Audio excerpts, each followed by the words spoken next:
Me gustaría presentarte, Caro. Sí, bueno, bienvenidos a todos. Quería presentarles a la arquitecta Carolina de Valle, egresada de la Universidad Nacional de Córdoba y ejerce la profesión en forma independiente. Forma parte del estudio del arquitecto Enrique de Valle, que es su padre, quien fue titular de Introducción a la Tecnología en años anteriores. El estudio tiene sede en la ciudad de Córdoba y desarrolla proyectos y dirección técnica de viviendas unifamiliares y edificios en altura. Asociados varios años con otros arquitectos, desarrollan varios edificios, principalmente de viviendas colectivas, en barrios de Nueva Córdoba, General Paz, Alta Córdoba y Alberdi. Actualmente está asociada con el arquitecto Cristian Morón y la arquitecta Camila Sáenz y forman parte del estudio EFD y continúan con el desarrollo del ejercicio profesional en la ciudad de Córdoba. En el día de hoy, a ver quién tendrá el micrófono abierto. A todos los Victoria alumnos, Berti. por favor, a los alumnos les voy a pedir que apaguen sus micrófonos, así no se superpone lo que nos va a contar la arquitecta de Valle y todos podemos escuchar tranquilamente. Bueno, hecha la presentación y sobre todo el agradecimiento, Carolina, de incorporarte a estos planes de charlas de articulación profesional, te cedo la pantalla y te cedo el micrófono. Yo también voy a mutear el micrófono, así no interfiero en lo que nos cuentes. Bueno, buenas tardes a todos. Bueno, gracias a la cátedra Gaby, me convocaron. Yo, lo que estábamos comentando, no soy muy experta en estas charlas y menos virtuales, pero me convocó Gaby para contar un poquito cómo hacemos en el estudio, cómo trabajamos. Yo voy a tratar de preparé una presentación corta, pero un poquito contando específicamente. Nosotros hacemos proyectos, dirección técnica de vivienda, unifamiliar, colectiva, pero ahora voy a hablar un poquito más del edificio en altura.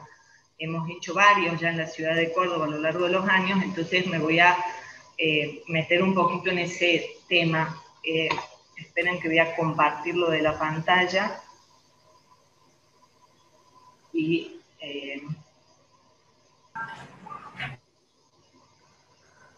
a ver si partir. Me dan un segundo, a ver si logro abrir acá la presentación.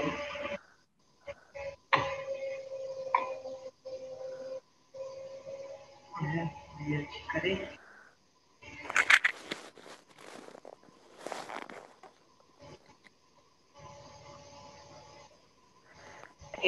Bueno, como les decía, formo parte de un estudio de arquitectura con otros arquitectos y hemos desarrollado varios edificios en altura. Y en función de eso es lo que me voy a enfocar con esta presentación. Voy a hacer una breve introducción de cómo lo trabajamos en el estudio y después les muestro un par de ejemplos de edificios que hemos hecho. Bueno, todo arranca, como sabemos, con los arquitectos con un comitente, un cliente. Este cliente se acerca a nuestro estudio o nos busca con un determinado lote. Ahora bien, este lote, bueno, viene con una serie de condicionantes: su ubicación en la ciudad, su orientación, todo su entorno inmediato, los edificios colindantes que tiene, que hay un corazón de manzana, y tiene cargado toda la información de una normativa municipal. Esta normativa nos marca un FOT, y una serie de perfiles que nos plantea la ciudad de Córdoba en este caso, que nos dice qué podemos hacer, ¿no?, en ese lote, cómo se va a aplicar cada ordenanza, siempre también relacionado a un código de edificación. Los perfiles son muy variados, obviamente, dependiendo de la calle, la avenida, la zona, el barrio. Plantean perfiles que puede ser materializado una línea sobre la línea municipal, un frente hasta 36 metros de altura, que nos da 7 pisos, 10, 12, dependiendo.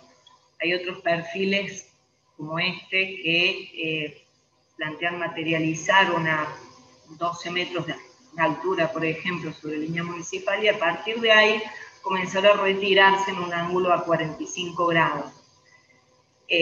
Bueno, en función de toda esta normativa es la que nos va a condicionar una edificabilidad que va a tener el lote, ¿no? Ahora bien, hablando del tema comitente, en estos casos de edificios, yo siempre diferencio lo que es poder tener dos tipos de comitente como arquitecto. Uno que es el que se va a hacer su vivienda, su casa, que no tiene nada que ver con el que va a hacer un edificio, que generalmente es un inversor o un grupo de inversores, que son ellos los que nos van a plantear qué necesitan. Y obviamente, ¿qué busca todo inversor? La máxima rentabilidad. ¿Qué significa la máxima rentabilidad? Bueno, poder sobre este lote sacar la máxima cantidad de unidades funcionales, aplicando esta normativa, poder decir, bueno, llegamos a esta máxima edificabilidad. Nosotros, cuando nos llega todo esto, tenemos que comenzar a trabajar para poder buscamos darle una calidad en función de las tipologías que ellos nos plantean, porque son ellos los que nos dicen, bueno, necesito departamentos de un dormitorio, 2 dormitorios, 3 dormitorios, un poco lo que se va viendo en el mercado. Por eso digo que es muy distinto este tipo de comitente al que busca el arquitecto, porque se va a hacer una casa para vivir y es otro tipo de relación con el arquitecto totalmente distinto. Pero bueno, ahora nos vamos a concentrar con este, que es el del edificio en altura. Bueno, nosotros tenemos que trabajar en esto, ¿no? En función de estas tipologías, poder dar una calidad habitacional con esta normativa que nos plantea la Municipalidad de Córdoba o del lugar que sea, llegando a esta máxima rentabilidad. Y bueno, por supuesto, como buenos arquitectos que somos, tenemos que tratar de, con el diseño de este edificio, bueno, tratar de aportar nuestro granito en lo que es el paisaje urbano, ¿no? Bueno, en relación específicamente a la estructura, nosotros tomamos los elementos estructurales como herramientas que nos van a permitir desarrollar todos estos requerimientos que veníamos planteando, ¿no? En el concepto general de la estructura, nosotros sabemos que nuestro núcleo circulatorio, todo lo que va a ser caja de ascensores y escaleras, es nuestro elemento rígido que vamos a tener continuidad en todo este edificio.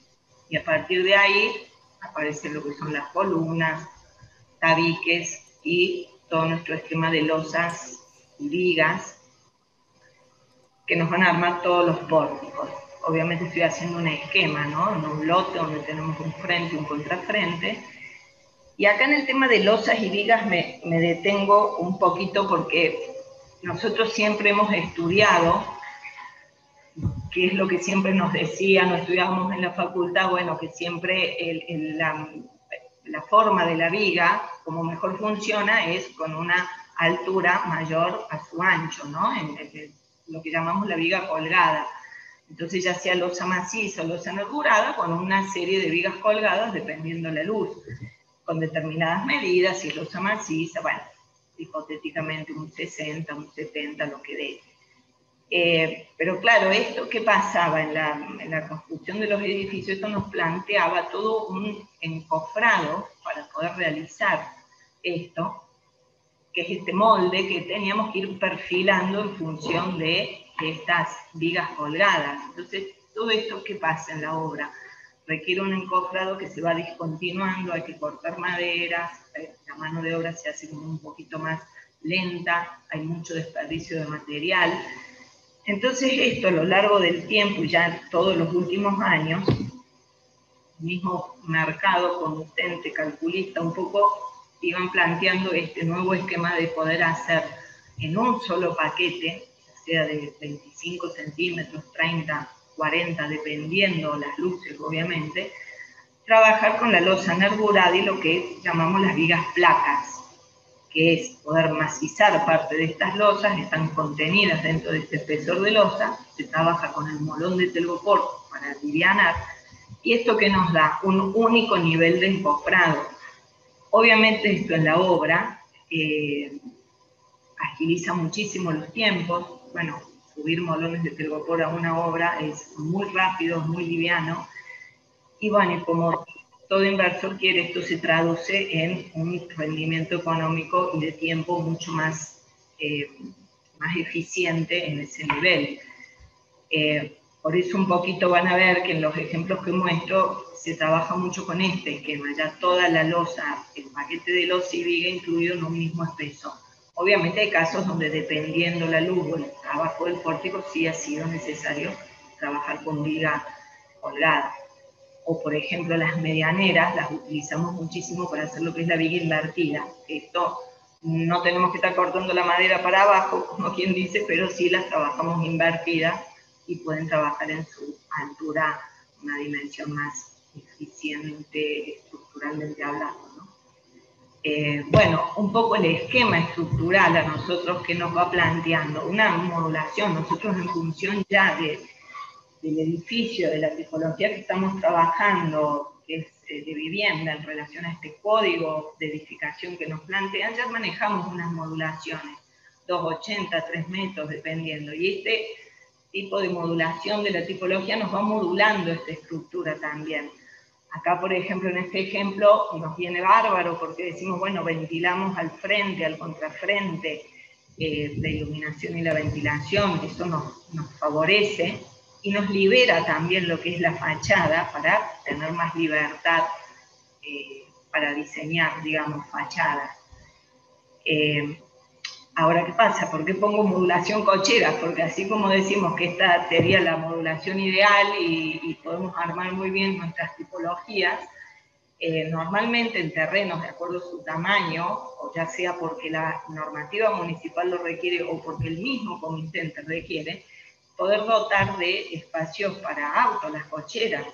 Normalmente, obviamente, las cocheras van en un subsuelo o en planta baja, y aquí es cuando se nos contrapone esta modulación. ¿Por qué? Porque lo lógico en una cochera es longitudinalmente entrar con una calle y poder distribuir los boxes en peine, y se nos va a contraponer con esto. Ahí aparece una contradicción de modulación. Entonces, obviamente aquí el caso de cocheras, sí tenemos que pensar empezar a trabajar con alguna transición entre planta baja y subsuelo, ver qué pasa con esto. Toda esta estructura que nos venía, esta modulación que funcionaba muy bien para vivienda, para el tema cochera va a aparecer alguna transición, algún cambio de estructura se va a producir.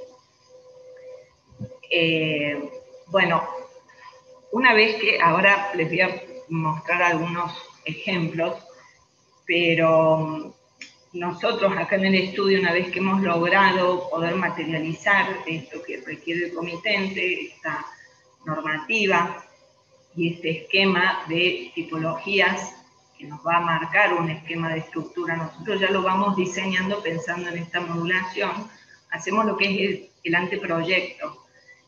Este anteproyecto y este esquema de estructura, ahí sí ahora, o sea, es el momento donde empezamos a trabajar con el especialista, que gracias a Dios existe el ingeniero calculista o arquitecto calculista, por supuesto, que se han especializado y son los que nos van a terminar de ayudar con esta estructura, con el cálculo. Nosotros normalmente manejamos un predimensionado de acuerdo a la cantidad de pisos, ya más o menos manejamos cómo puede ser, pero obviamente es el ingeniero calculista. En nuestro caso, bueno, trabajamos muy directamente con el ingeniero Edgar Morán, que nos ha calculado todas las obras del estudio.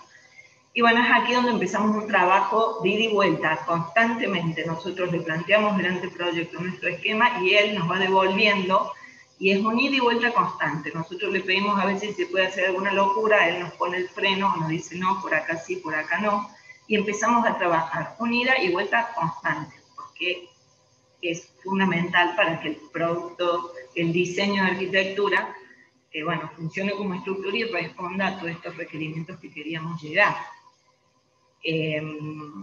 Bueno, acá les voy a mostrar un par de ejemplos. Este es un edificio en Nueva Córdoba. Este era un edificio bastante grande, eran como 9.500 metros cuadrados. Tenía 3 subsuelos de cochera y 15 pisos de departamento.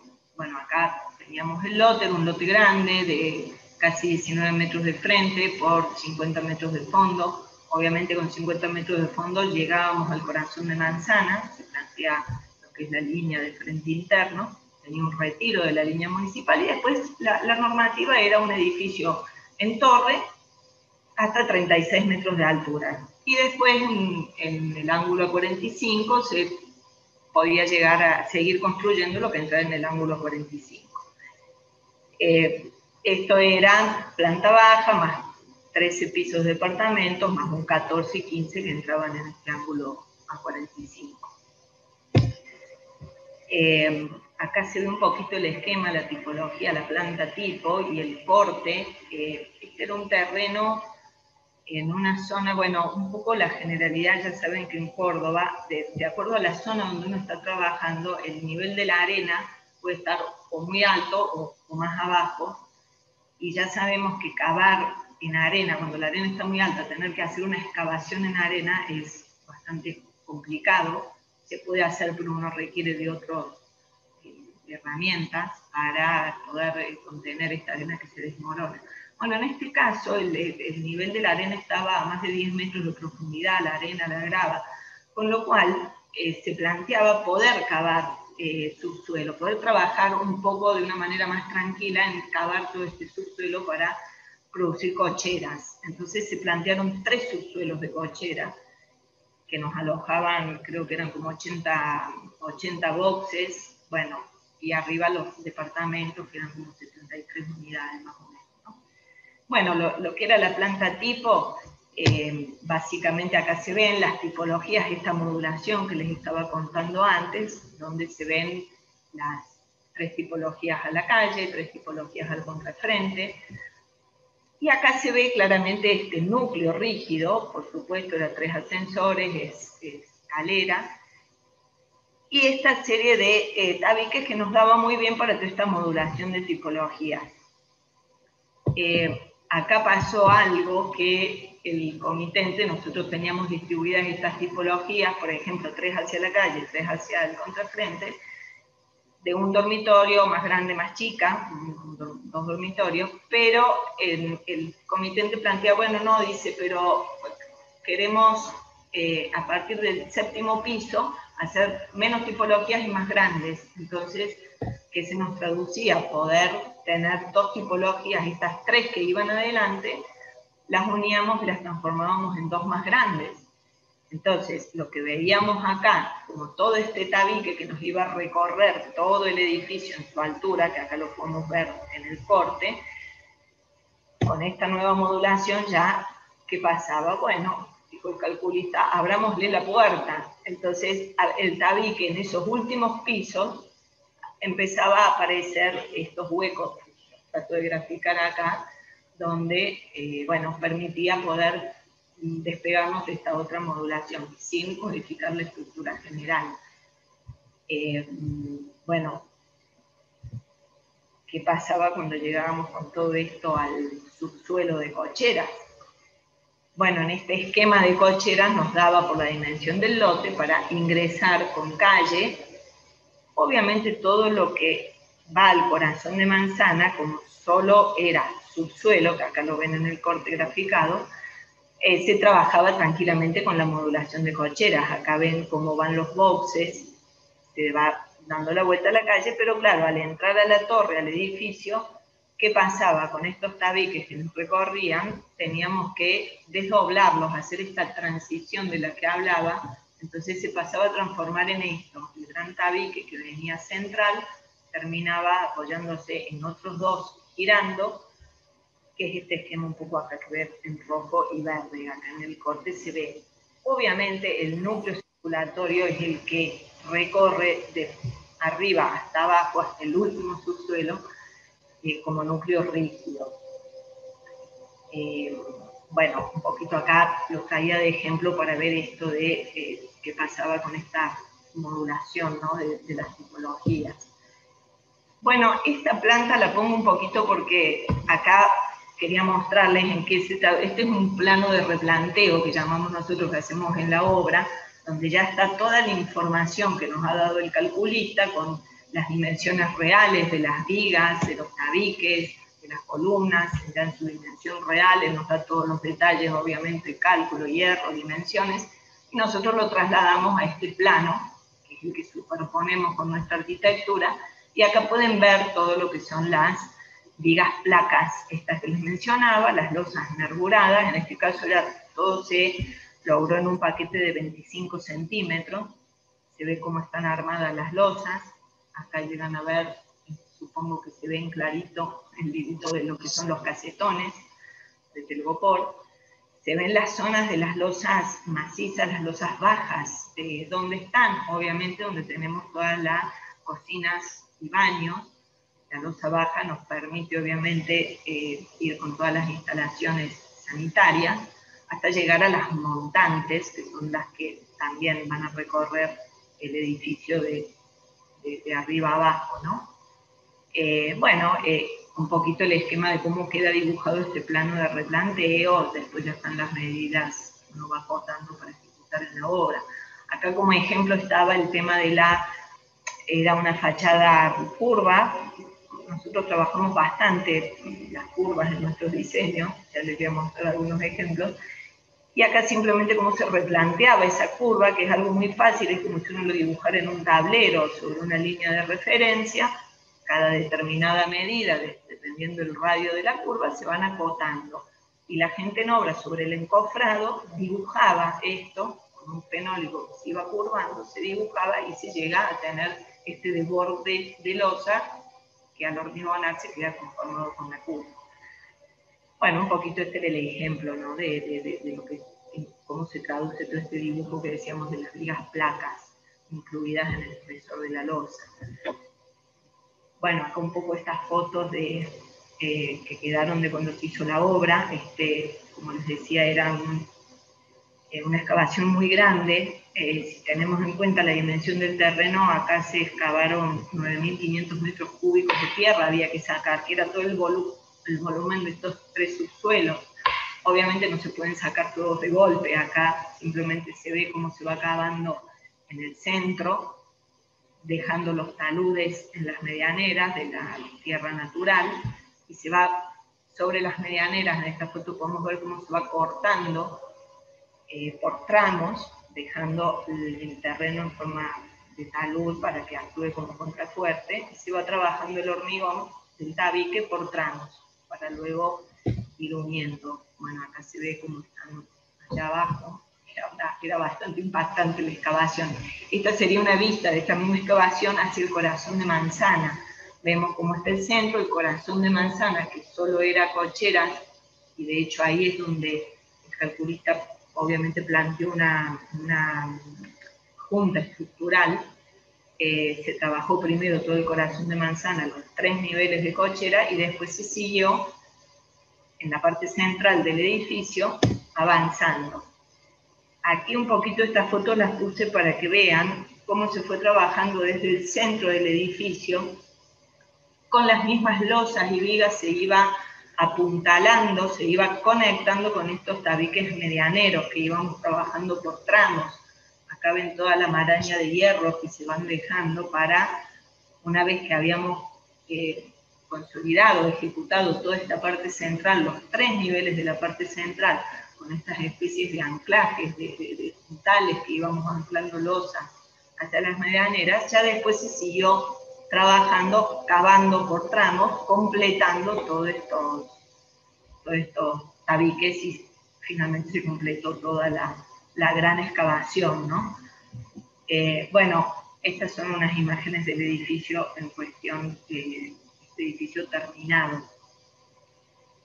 Bueno, este era un edificio grande, muy grande. Ahora, les voy a mostrar otro pequeño. Este es un edificio en Alta Córdoba, en la esquina de la plaza. Era un lote en esquina.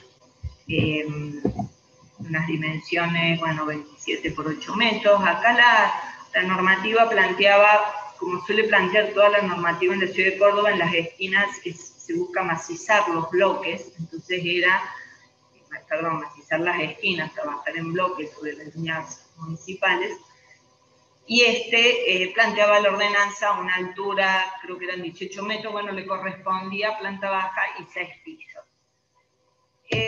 Acá también el comitente un poco eran unidades un poquito más grandes, de 2 dormitorios, se plantearon 3 tipologías de un dormitorio, o sea, una de 1 y 2 de 2. Y se trabajó acá, como ven, con este núcleo, y acá un poquito lo mostraba porque la anécdota cuando trabajamos este proyecto, pensamos toda esta modulación de esta estructura, acá está el núcleo rígido, y el calculista, cuando le planteamos esto, le dio como una alegría, porque dijo, qué bueno, dice, porque yo me voy a poder despegar de las medianeras, voy a trabajar la estructura, llegando hasta acá con los tabiques, como los ven acá en rojo, las columnas, y no voy a tener que tener ningún tabique en la medianera.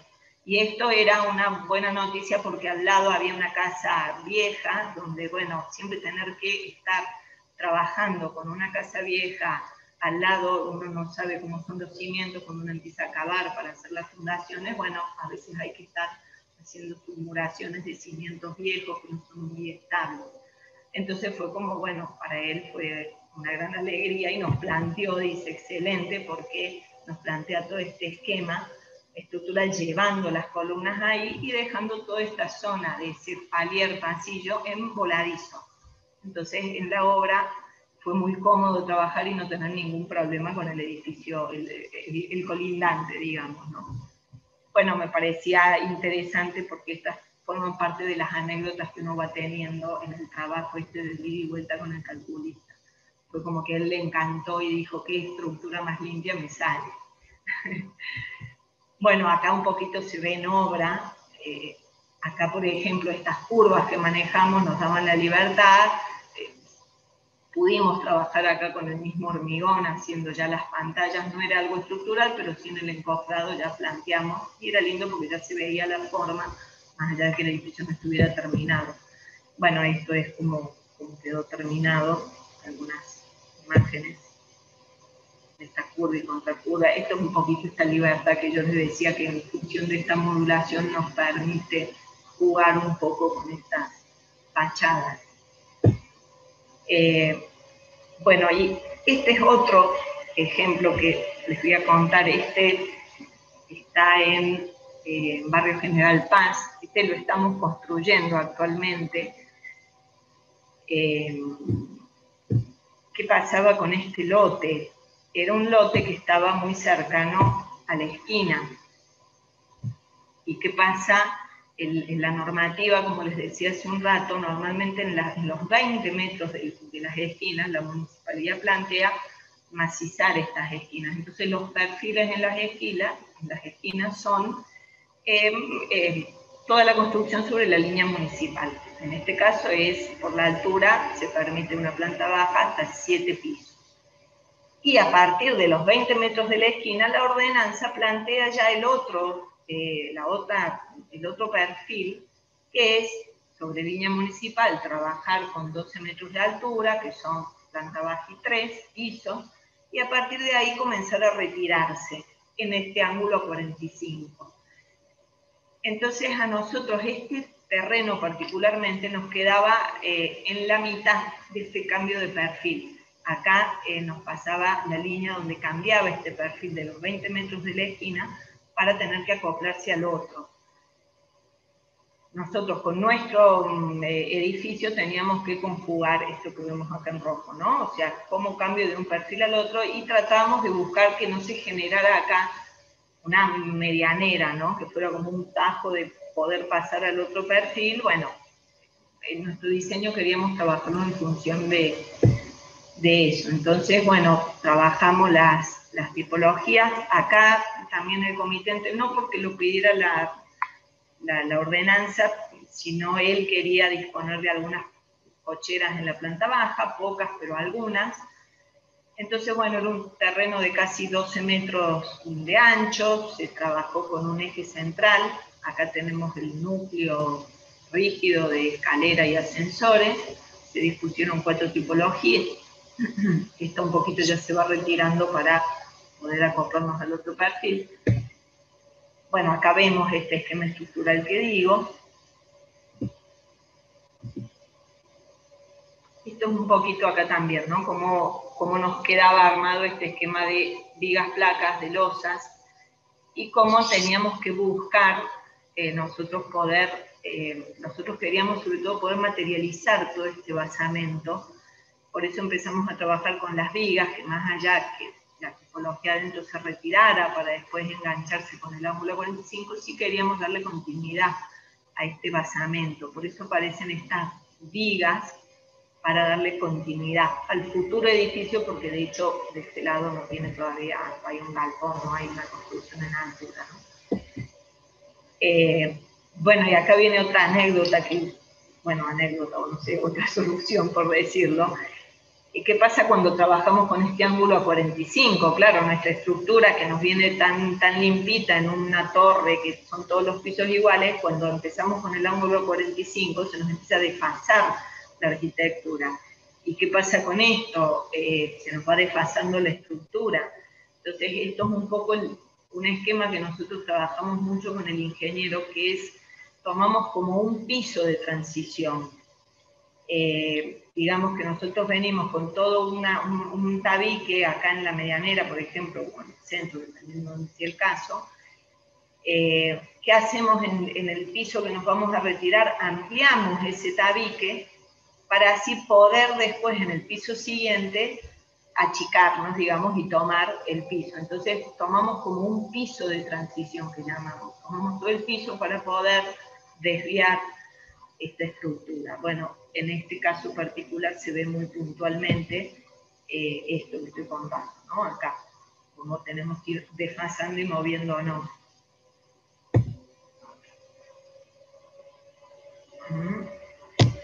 Bueno, acá, ¿qué pasaba en la planta baja?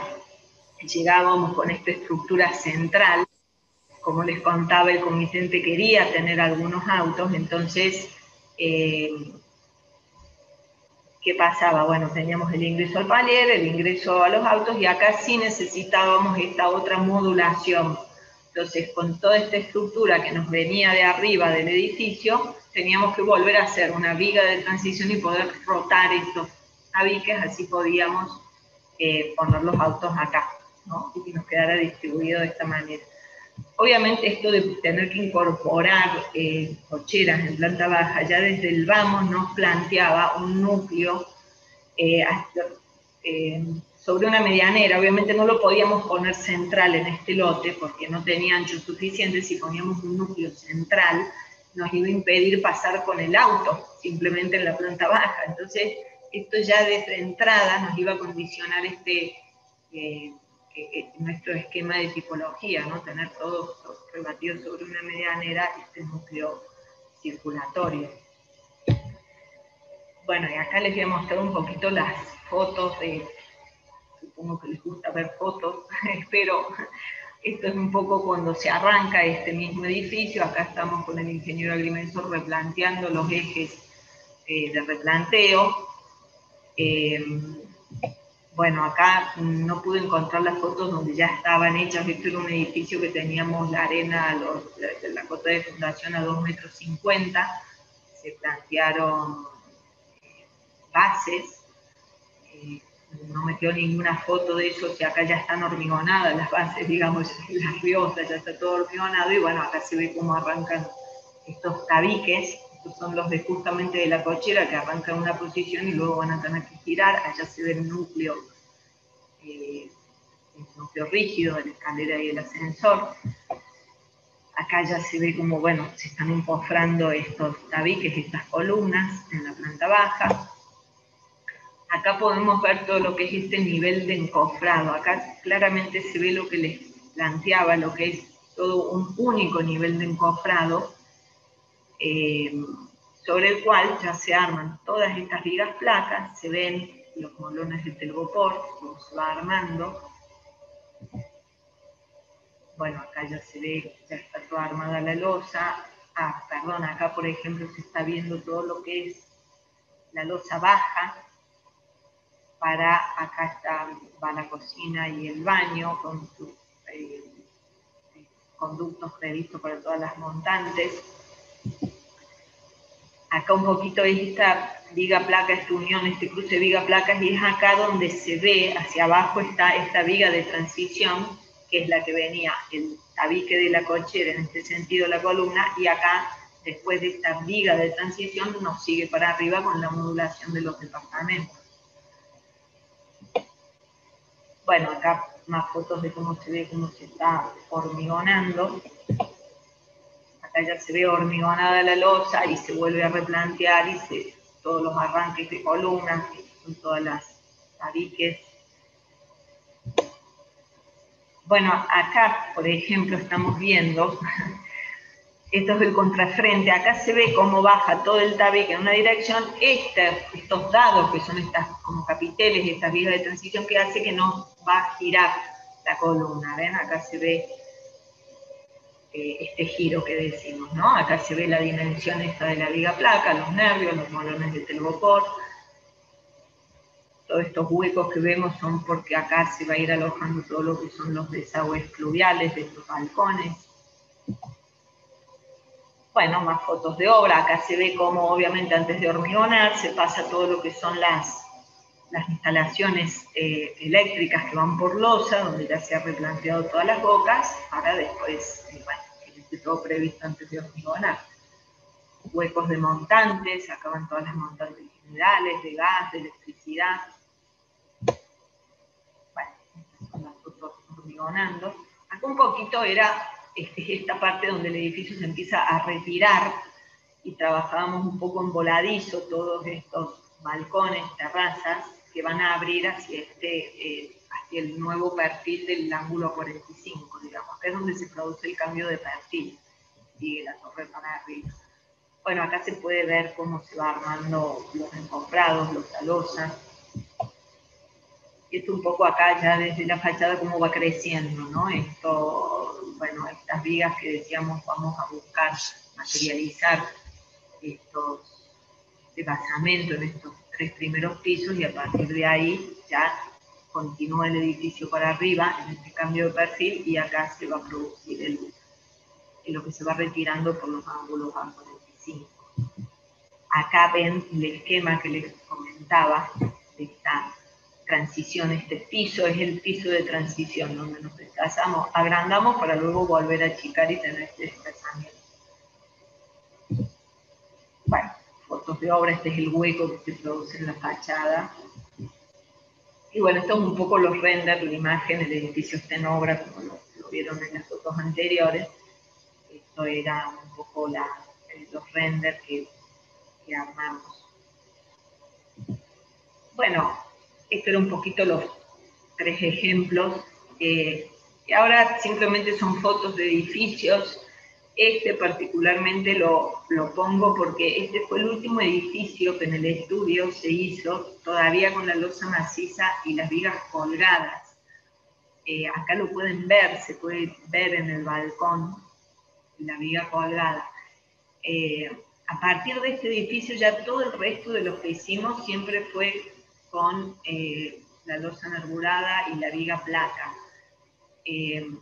Obviamente la viga colgada también va limitando la modulación, uno siempre requiere de un mayor estudio a nivel de la tipología, porque nunca vamos a querer que esa viga colgada nos esté atravesando en el medio del living comedor o del dormitorio. Entonces, ese paso de despegarnos de la viga colgada y pasar a la viga placa fue una gran ayuda también para esta modulación en las tipologías. Eso, la verdad que ayuda mucho. Bueno, estas son fotos de edificios. Esta fue otra esquina también que se diseñó. Otro edificio en Barrio General Paz. Bueno, también este es en Barrio General Paz. Esta es otra esquina también en Alta Córdoba. hay muchos de los que hemos podido jugar con estos planos curvos. La idea era que fueran como los papeles que se despegaban aquí en la esquina. Siempre la estructura nos ha permitido, al tenerla contenida en estas modulaciones, nos permitía estos juegos. Bueno, esta es otra esquina en Boulevard San Juan. Este es otro edificio donde acá también se nos planteaba un poco macizar y empezar a retirarnos después con el ángulo 45. Bueno, estas son fotos de otros edificios. También es el Nueva Córdoba, bueno, Boulevard Chacabuco. Tenía todo un perfil donde podíamos tener esta repetición, obviamente siempre en el edificio de altura, uno lo que más busca es esta repetición de elementos, que es lo que le vas dando un diseño también que por repetición funciona, y a nivel estructural es ideal, es mucho más eficiente. Cuando entramos con estos perfiles a 45 grados, donde uno tiene que empezar a jugar de otra manera. Bueno, este es otro también que se está terminando en Nueva Córdoba, que acá también la ordenanza es muy particular porque plantea que hay que macizar obligatoriamente sobre línea municipal, hay que materializarla, entonces sí o sí hay que llegar con algo del edificio hacia adelante. Bueno, y ya después la torre va toda retirada atrás, ¿no? Entonces, bueno, un poquito jugábamos acá con eso. Este es otro que acá también un poco se ve claramente lo que es el perfil a 45 grados. Todo esto se va retirando. Bueno, acá también estábamos justo al lado de una esquina con unas viviendas protegidas y nos atraía la idea esta de poder dar continuidad y ya sí acá recuperar el perfil del edificio que estaba al lado, ¿no? Con estos primeros pisos nos macizábamos ahí. Y bueno, se me acabó la presentación. A ver, voy a dejar de compartir. Gaby. Sí, acá estoy. Bueno, muy interesante ver Pensé que cómo me se había quedado sola. No. Es más, no te voy a decir la cantidad, pero como que hay muchos. Muy interesante ver cómo en esta práctica profesional convergen tantas variables que a lo mejor uno en la práctica institucional, pedagógica, no las puede poner a todas en práctica. Nosotros específicamente trabajamos dentro de las estructuras, pero ver cómo sí o sí hay que conjugar todo, instalaciones, estructuras, normativas, comitente, con lo que vos justamente comenzaste, dimensiones del lote, que también te condiciona mucho en función de los requerimientos de este comitente, si es necesario colocar cocheras o no. O sea, muy distinto a lo que a lo mejor se maneja en un edificio público o en un edificio en torre. ¿Sí? Eso me pareció, bueno, a mí por lo menos muy interesante. También sacar un poco el tema de la modulación, cómo se maneja, y no es que uno tiene que trabajar con módulos de 4x4, de 5x5 o de 3x3, y no, uno lo tiene que ir variando justamente en función del uso que va a tener ese edificio, en función del lote, en función de la normativa. En fin, me pareció muy interesante y sobre todo porque es acá de Córdoba y uno tiene la posibilidad de llegarse a estos edificios y verlos de alguna forma en vivo y en directo. Los profes han ido recabando algunas preguntas que han hecho los alumnos durante la charla, pero en realidad me gustaría a los alumnos en forma ordenada que si quieren pueden activar sus micrófonos para hacer alguna pregunta en relación al ejercicio profesional del arquitecta de Valle, así que tienen totalmente abierta la posibilidad. Anímense. Yo un poquito me remití así a contar específicamente, bueno, de estos casos, ¿no? De donde podíamos conjugar, es como vos decís, la modulación no es exacta, responde a esta tipología. Obviamente yo estuve contando específicamente de edificios de vivienda. Claro. Ya cuando uno trabaja en edificio de oficina, obviamente la oficina tiene una planta libre donde va a permitir justamente otro tipo de modulaciones, ¿no? O va a permitir más Claro. libertad. Sí, en definitiva, yo también te induje a que generemos este tipo de edificios porque en la arquitectura del nivel los alumnos trabajan viviendas, ya sean tiros Claro. o viviendas en altura, entonces era muy interesante esta condicionante de funcional que implica la vivienda. ¿Sí? Claro, A claro, ver, claro. recién había una Juan Ignacio. Nico, Nico, está por ahí, Nico, que prende el micrófono. Dale ahí, Nico tiene un par de preguntas que están muy interesantes. Estaría bueno que prenda el micrófono y las haga. Así de Bueno, paso también se Nicolás, empiezan a animar todos, porque hasta que uno apunta. sí. Nico. El tema de. Hola, buenas tardes. Buenas tardes. Hola. ¿Cómo va? ¿Todo bien? Bien. El tema de los tabiques, cuando creo que a partir del séptimo nivel era el primer edificio que mostró. Sí. Ese recorte que se le hace para que la tipología sea una sola. Lleva un cálculo todo, ¿no? Sí, sí, por supuesto, todo esto lo calcula el ingeniero, es lo que yo les decía, nosotros planteamos, esbozamos nuestro esquema ideal que responde a la tipología que diseñamos, pero es el calculista el que nos va ajustando, porque obviamente no es abro un hueco en el tabique, hay que calcularlo. Y esto específicamente, la anécdota era porque pasaba esto, que el comitente íbamos a tener 12 pisos iguales, repetidos, y en determinado momento dijo, no, espera, ¿por qué no ponemos unos departamentos acá más grandes? Daba al frente, le interesaba. Entonces estas 3 tipologías pasaban a ser 2 más grandes. Entonces ahí es fundamental con el calculista, bueno, ¿cómo podemos esto adaptarnos? Y bueno, la modulación era como bastante limpia, entonces nos permitió también eso, ¿no? Es como digo, lo ideal siempre en estos edificios en altura es poder tener esta repetición de elementos, es lo que va haciendo que todo sea más eficiente. Pero bueno, como digo, muchas veces, o por normativa o por requerimiento del comité, dijo, no, yo quiero en los pisos más altos, al frente quiero tener tipologías más grandes, menos tipologías más grandes. Entonces se planteó esto, pero obviamente está todo calculado por nuestro gran ingeniero, por supuesto. Muchas gracias. Sí, es importante esta acotación que hiciste. Uno trabaja en equipo, pero a ver, y esto más que todo para los alumnos, no es que uno hace un edificio base, lo entrega y que él lo resuelva. Como No, acaba de explicar Carolina, es unir y venir. Por eso se trabaja en equipo y esta costumbre dentro de la facultad de trabajar en equipo, es que así se trabaja profesionalmente.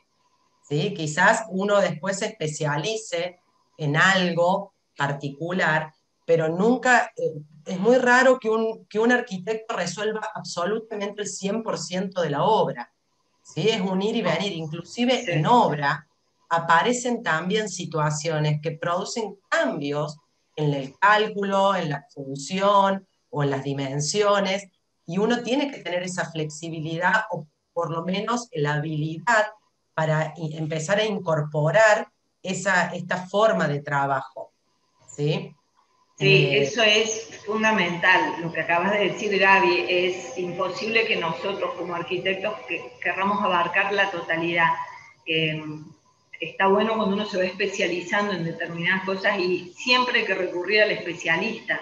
En nuestro caso el calculista, incluso para todo el tema de instalación eléctrica también, nosotros hacemos el anteproyecto, esbozamos, es muy importante tener claro este esquema estructural, hacemos un predimensionado en ese sentido, pero automáticamente ahí trabajamos codo a codo con él, porque obviamente nosotros no nos podemos olvidar, no podemos diseñar y olvidarnos de, bueno, ya el calculista lo va a solucionar, de alguna manera lo va a sujetar. No, es fundamental, somos nosotros los que determinamos esta tipología, dónde va nuestro núcleo, qué patio queremos, qué no, qué priorizamos en este diseño, y esa es la herramienta que le damos al calculista. A partir de ahí, y él empieza, este tabique me dio más grande, este puede ser más chico, acá sí o sí voy a necesitar una viga colgada, acá, y ahí empezamos a trabajar con él, porque claro, no muy olvidemos importante. que todo este edificio después lleva todas unas instalaciones, por eso siempre digo, la repetición y la simpleza es eficiente para todo, para incluso bajar con todas las montantes técnicas de instalaciones eléctricas, es lo ideal. Por eso muchas veces esta ordenanza que te va haciendo, andate para allá, andate para acá, es bastante molesta, requiere de otros análisis. Claro, me interesó mucho este concepto que trabajaste de, ustedes realizan el anteproyecto, pero hacen el predimensionado. Sí. Y eso es algo que nosotros tratamos constantemente, por lo menos en estructuras, de generar estas capacidades y habilidades en nuestros alumnos, de instruirlos en el predimensionado. Si ustedes, chicos, se fijan, el cambio de tipología de losa, de pasar de una losa maciza a una losa nervurada, también escapa al tema de las luces, sino que se plantean, además de un requerimiento estructural, de un requerimiento funcional, porque permite mayor flexibilidad en la división de los ambientes, como hizo la acotación muy clara Carolina. A nadie le gustaría tener en su comedor una viga colgada, divida virtualmente el espacio. Entonces, este recurso de cambio de tipología y de una losa a otra, las ventajas que me daría una en relación a la otra, y en función de los requerimientos de diseño, son totalmente factibles. Entonces, no hay que ajustarse a decir, bueno, si tengo 4 metros, la losa es maciza. Entonces, el predimensionado es de esta manera. No, yo elijo una tipología estructural teniendo en cuenta todas estas consideraciones.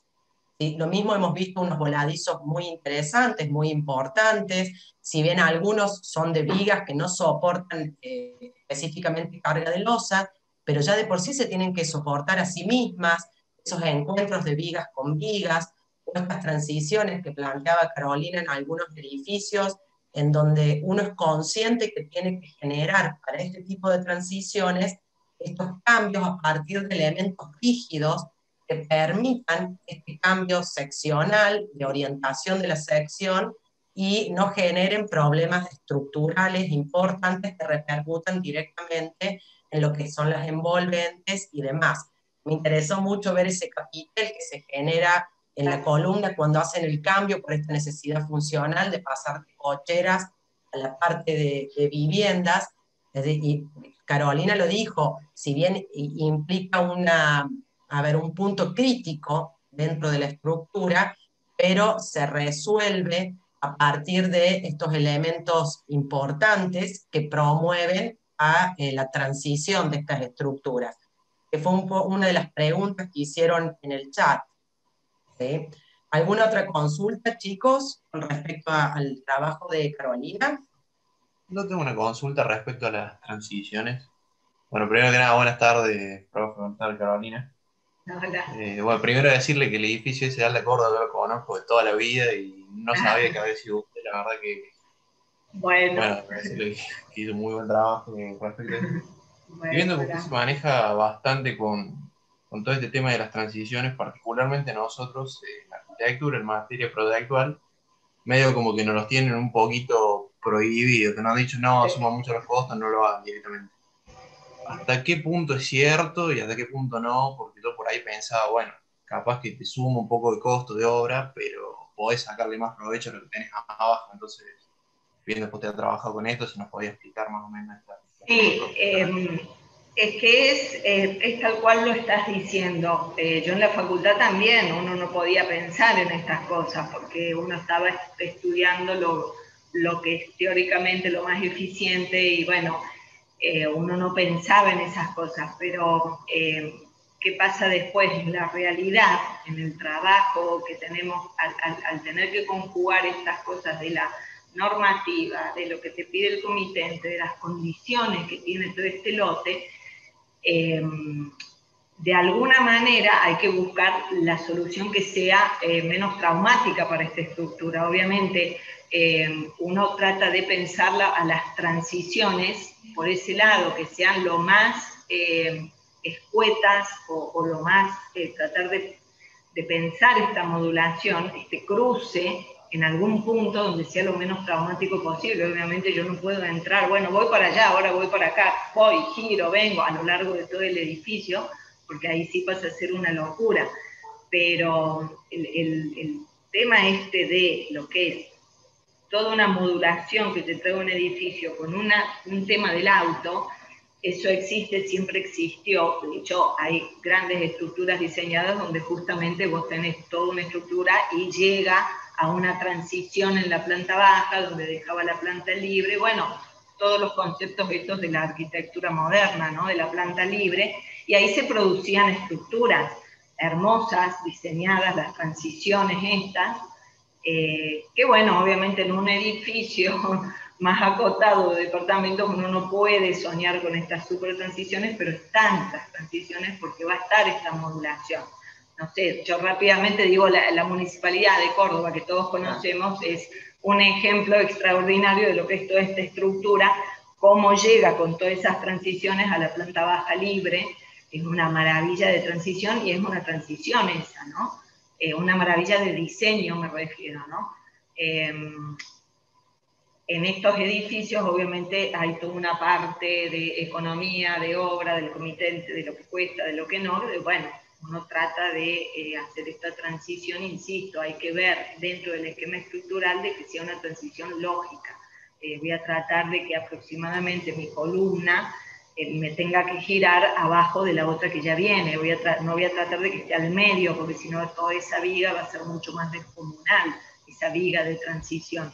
Entonces, en ese sentido es lo que nosotros cuando los diseñamos sí tratamos de buscar, que tenga una cierta lógica, más allá de que haga una transición. Lo que en un momento contaba, si yo ya sé que voy a entrar un auto por acá porque necesito estacionar autos, bueno, mi núcleo rígido no lo puedo poner acá al medio, o no lo puedo poner dependiendo ya arranco con un núcleo de ascensor y escalera donde sé que no lo puedo poner en cualquier lado. Que eso sí nos permite un edificio donde no tengo cochera, por ejemplo, que simplemente es planta baja, arranco con departamento, tengo más posibilidades de la ubicación de ese núcleo. Cuando ya de entrada sé que va a ir cochera, ya lo tengo que ir pensando en función de eso. Pero sí, es como decir, teóricamente las transiciones no deberían existir, pero existen. Claro, claro, claro. Quedó clarísimo. ¿Alguna otra consulta, chicos?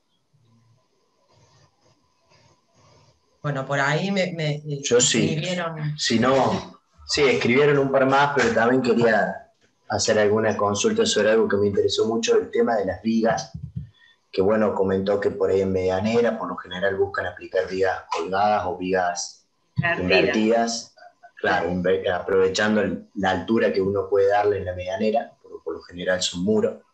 Ahora, también vi mucho la utilización de falsas vigas, creo yo, en lo que es balcones, ¿no? Para dar esas curvas, y cómo por lo general no logré ver bien en los detalles si las toman a otras vigas o si las toman a losas, qué función le pueden dar esas barandas.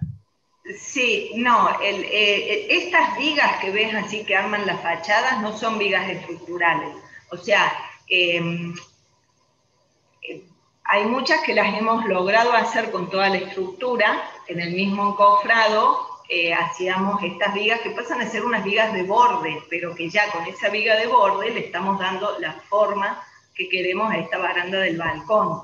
No son estructurales, son simplemente eso, vigas de borde. En este último edificio que mostré, sí, con esta viga de la baranda que nos armaba todo el borde del oso de la baranda, sí llegábamos, que la estirábamos, y ahí sí ya era una viga para poder formar este basamento y darle continuidad a la fachada en los 3 primeros pisos. Pero no son estructurales, no están soportando normalmente los balcones los tenemos trabajados con losas en voladizo o las vigas en voladizo que salen de la modulación interior, y estas vigas son vigas de borde, que las usamos a veces como ya con la estructura, darle la forma, o muchas veces queda el borde de la losa hecho y después con mampostería se le da la altura de baranda, si es una baranda de mampostería y no de vidrio. Pero en general no son estructurales. Claro, depende del diseño, es cómo materializan, aprovechando la estructura o luego a partir de algún paramento o algún envolvente particular. Perfecto. Claro, sí, en general tengamos en cuenta que los balcones pasan a ser siempre un voladizo. Un balcón nunca va a llegar hasta, con una columna, por decir, hasta la planta baja, porque normalmente están fuera de línea municipal. Entonces, un poco el esquema estructural se queda neto en el terreno y uno vuela con estos balcones, ¿no? Claro, claro, claro. Perfecto, perfecto. ¿Alguna otra consulta, chicos? Aunque sea por chat, si no se animan a abrir el micrófono. Ahí Paula Freite hace un comentario de muy interesante el trabajo con las formas y las curvas. Gracias. Nicolás dice que quiere hacer una pregunta más personal. ¿Cuántos años de experiencia en edificios en altura tienes? Porque le parecieron muy interesantes y buenos los proyectos. O sea, es Bueno, personal, gracias. pero no tanto. No tanto. Claro. Bueno, Dice, gracias. Sí, son varios años. No, por ejemplo, este último edificio, esto cuando yo les mostré el último edificio que hizo el estudio con losa maciza y viga colgada, ese edificio es del año 2004. A partir del 2005 al 2006 empezamos a arrancar con todo esto porque el mismo calculista un poco nos llevó a, vamos, hay que hacer losa enarbolada, viga placa, no le tengamos miedo. Pues nosotros un poco seguíamos con el esquema tradicional, ¿no? Esta misma economía de la obra, el mismo inversor empezó, no, acá hay que desarrollar algo que sea más rápido, y con los calculistas se empezó a trabajar de esa manera. Entonces, bueno, si vamos, por eso te digo, son todos esos años, ya estamos en el 2020.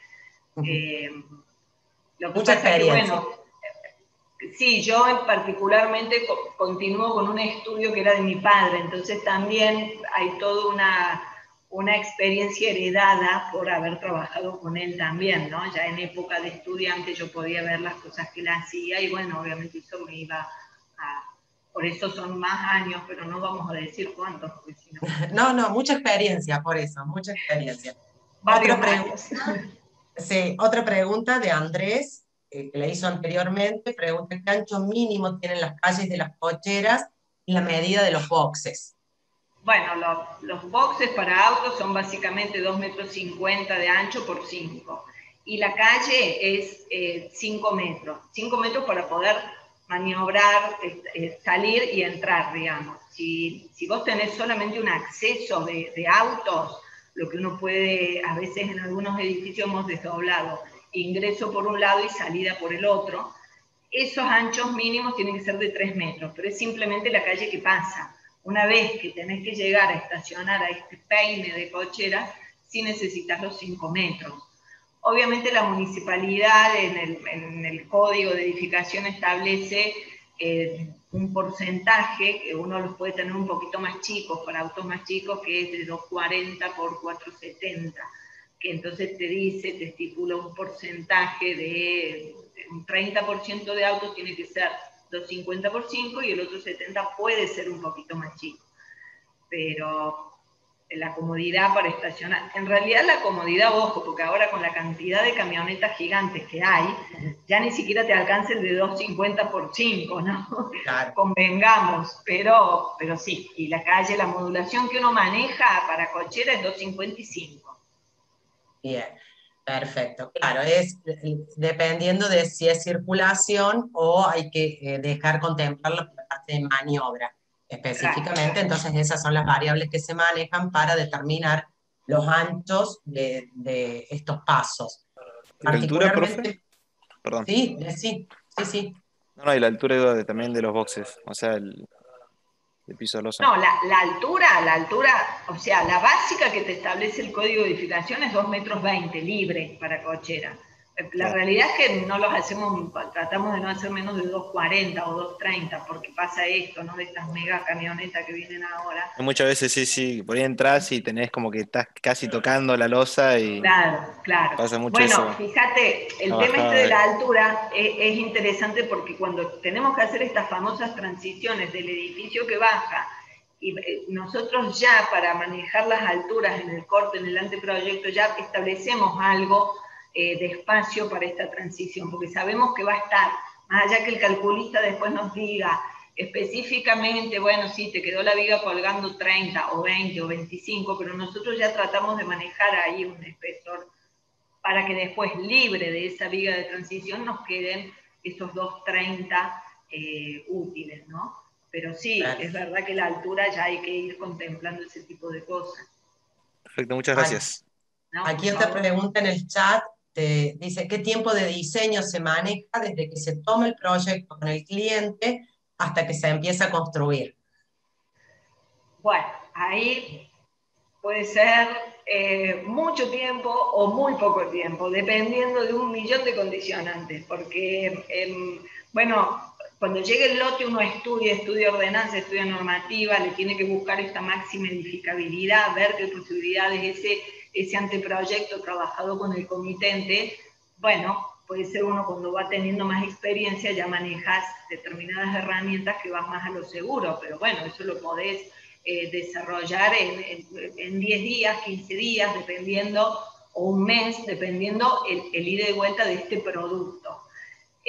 A partir de ahí, bueno, no vamos a hablar de lo que son los permisos municipales, porque ahí se abre otra variable que puedes ingresar para ver que te aprueben el plan y puede estar un mes como puede estar un año. Eso lo dejamos aparte.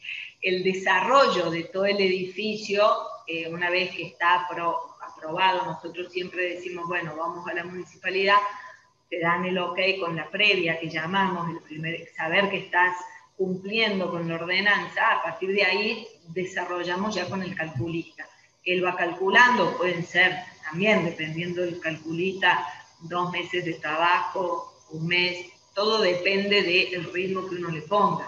Y ahí vamos nosotros trabajando, desarrollando cálculo, planos de obra, y vamos y volvemos, bueno, es como difícil ponerle un tiempo teórico a eso, porque va a depender mucho de todas estas variables que digo. Obviamente a la hora de empezar la obra, tiene que estar todo resuelto, porque en la obra es muy difícil cambiar nada, o no es difícil, sino que es muy oneroso, o sea, entonces cuando arrancamos una obra, ya tenemos que tener todo resuelto, todo desarrollado, todos los planos de obra completos, todo calculado para no dejar nada librado, porque que los cambios o los imprevistos que puedan ocurrir en una obra sean los mínimos, porque cambiar algo en obra siempre es 3 veces más costoso que cambiarlo en el papel. Entonces eso sí, tratamos de llegar con todo muy, muy desarrollado. A nosotros nos gusta pensar siempre, insisto, ya desde el anteproyecto, modulamos, hacemos un predimensionado, un esquema básico de estructura y de instalaciones, de montantes, de conductos, tener todo esto verificado y saber que funciona y que entra y que cada cosa tiene su lugar.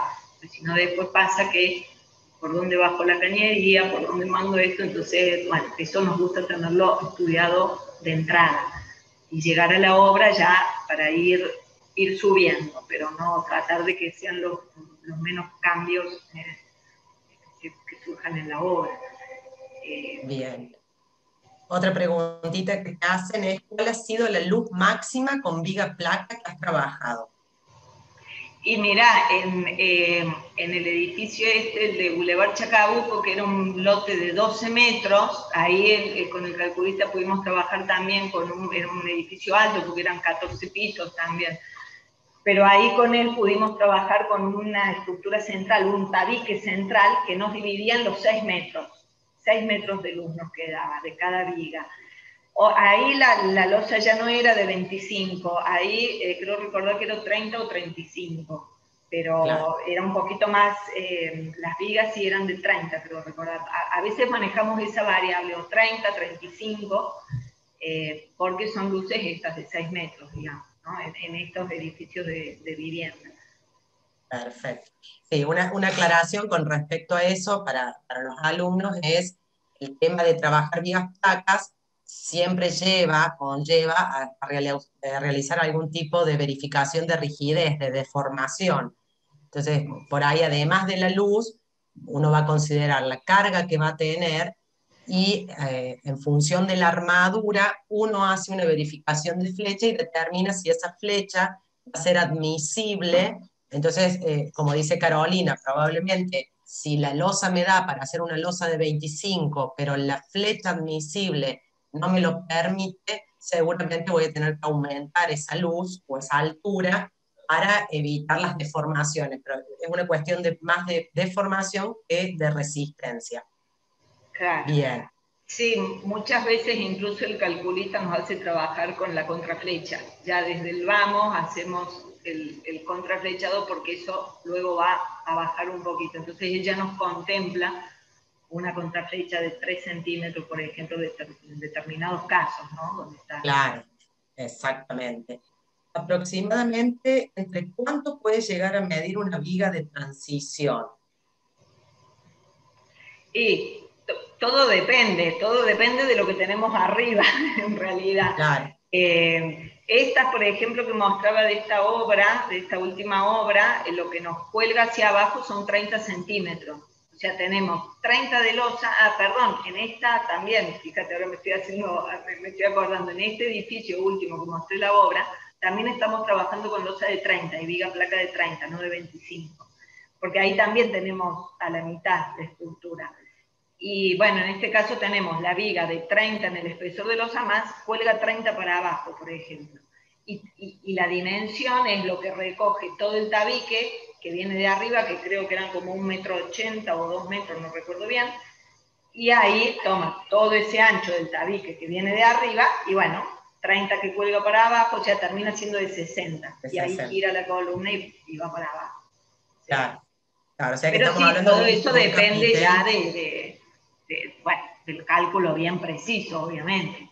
seguro, o sea, un capitel de 60 centímetros de alto por 1,80 m de largo, que es para que tome el desarrollo de la columna superior o del tabique superior. Perfecto. Claro, exactamente. Perfecto. Bien, bueno, no sé si los chicos quieren seguir preguntando, yo no quiero ya extender mucho más porque implica, a ver, muchos de los chicos entran a otras materias y nosotros estaríamos pisando otras materias. No quería dejar de agradecerte nuevamente la predisposición, de inclusive soportar mi insistencia, porque yo les cuento a los chicos que la forma de llegar a Carolina fue a través de las redes sociales, y que alguien te escriba por una red social y bueno, y abrir las puertas de su estudio, la verdad es que es sumamente agradecida. Muy buena la charla, me encantó. Te quitaste el miedo también, Caro. No, sí. No, yo les dije, los chicos son buenos, pero bueno, me alegro mucho que hayamos podido concretar esta charla. Y bueno, chicos, también agradecerles a ustedes la participación. Espero que esta charla sea parte de lo que nosotros tratamos de manejar en lo que es la estructura, en cuanto al diseño, las variables que inciden. Les agradezco mucho la presencia. Pueden retirar si lo necesitan. Siguen, bueno, en el chat están escribiendo, están agradeciéndote por lo interesante, agradeciendo el acercamiento. Yo te agradezco a vos, Gaby, porque la verdad que está lindo conectarse un poco así con la bueno, desde ya estás invitada para el año que viene, y si hay presencialidad, abrirnos las puertas de las obras, sería maravilloso. Bueno, por supuesto. Sí, la verdad que ahora está complicado, pero siempre es lindo poder hacer visitas a obra. Ahora está todo como mucho más controlado en la obra, hay que seguir una serie de protocolos, pero es lindo, es muy interesante poder ver, hacer visita a obra. Claro, el problema que nosotros tenemos es la masividad. La masividad, sí, bueno, eso también es verdad, sí. Ahora te comento, en Zoom tuvimos hasta 154 personas conectadas, descartemos los docentes, que quedarán en 140 estudiantes. Sí, claro, no creo que sea factible. Llevarlos a la obra. Claro, tendríamos que hacer turnos y ocupar todo el año, pero bueno, nunca escapa de ser una posibilidad más. Y si no, estos encuentros, está bien. Si se vuelve la presencialidad, ya sería invitarte a la facultad para que pudieras acercarnos tus experiencias, que fueron sumamente interesantes. ¿Sí? Los chicos siguen agradeciendo en el chat. Me alegro. Gracias a todos por escucharme, y a Camila, mi socia, que me ayudó a armar este Power, porque obviamente yo soy de otra generación, entonces todas estas cosas me cuestan mucho. Así que acá Camila me tenía que armar la presentación. Ah, bueno, la próxima vez hacemos un dueto entonces, decirle a Y Camila sí, que porque ella es la arquitecta joven del estudio, digamos, entonces maneja las herramientas mucho mejor que yo, no sé todas las herramientas. Entonces. Ah, bueno, Camila entonces está invitada también, así que no se salva de la próxima. Tal cual, tal cual. Bueno, Carolina, te libero Bueno. y infinitamente agradecida. Bueno, por favor, a ustedes. Muchas gracias y bueno, ya nos veremos en otra.